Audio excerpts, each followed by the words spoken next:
Ganito lang po para pumasok po sa ma-access po natin yung admin ng Peace Wi-Fi natin. Click lang po natin yung Peace Wi-Fi natin. Tulad nito, La Puente Peace Wi-Fi 2. Then open natin yung Google Chrome. Ayan. Type lang natin dito sa taas 10.0.0.1/admin. Tapos wag natin pipindutin tong may search na icon, itong bilog na to yung nasa taas. Click lang natin yan, yung lalabas na to. Then username, type natin admin. Ito yung default na account natin. Then yung password,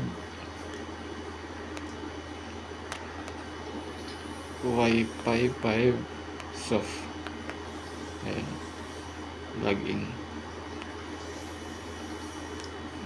Malit siguro ito. Wait. Ito. Login. Ayan, okay. Maliit yung W. Ito yung admin portal natin. Dito natin makikita ito sa right side, sa taas. Ayan. E-load, online payment, device, voucher, then system.